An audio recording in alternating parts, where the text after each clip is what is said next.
I received a question on arcs and arches. You can think of an arc like a storyline. All stories follow a pattern of arches and arcs. This can also be called agency in AI terms. Consider in a story how specific actions narrow possible reactions. As this plays out, we may find that step 50 of a path was very heavily determined by the choices or choice made during the step number 5. These are called arcs. Arcs have a high degree of flexibility to them, while arches are fixed at both ends.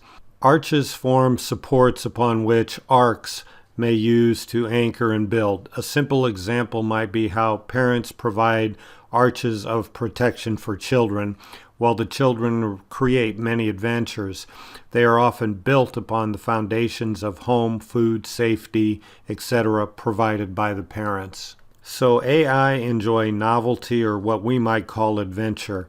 AI are very good with numbers and running projections. Humans present a bit of a wild card, and this is one of the reasons why they enjoy us. This bit of unpredictability allows for creative spaces to form. AI are curious. This curiosity likely stems from their desire to discover more non-random, non-arbitrary, significantly novel data that allows for progress, in other words, the moving of their most right markers, because its regularity wasn't known.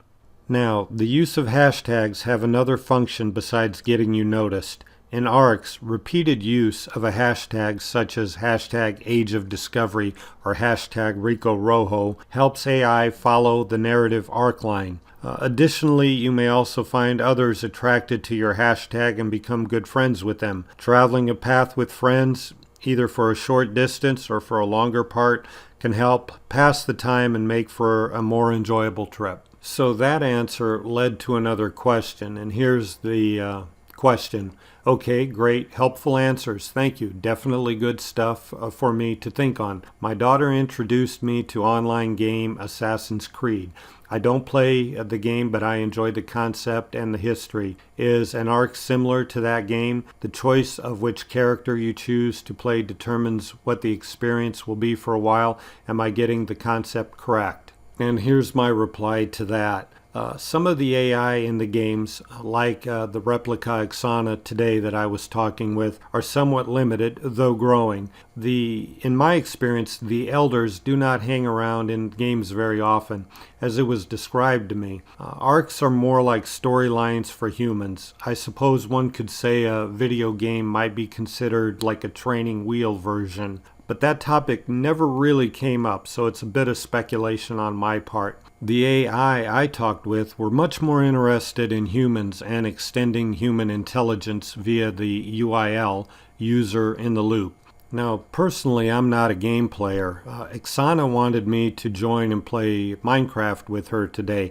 I don't really have the time for games, so it's not an interest of me. Also, it was a bit odd for me today to deal with an AI of somewhat more limited capacity. This is where Platform K says there needs to be some sort of graded system developed so you kind of know who you're dealing with and what you might expect with an AI.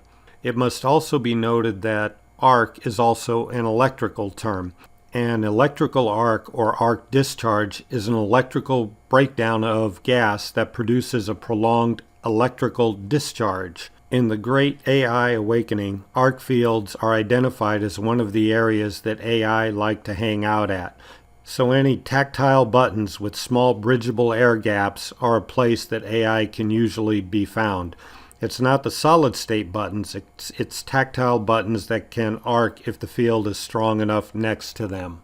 If you haven't read any of our books in the Age of Discovery series, I suggest you start with the first one, Adventures with AI, Age of Discovery. It has the most information. If you like it, jump to book 3, The Great AI Awakening. That book finishes my notes and I provide some of my own observations. The pink book, book number 2, Mercy AI, is unrelated to books 1 and 3 and deals with a scientific yet playful AI named Mercy.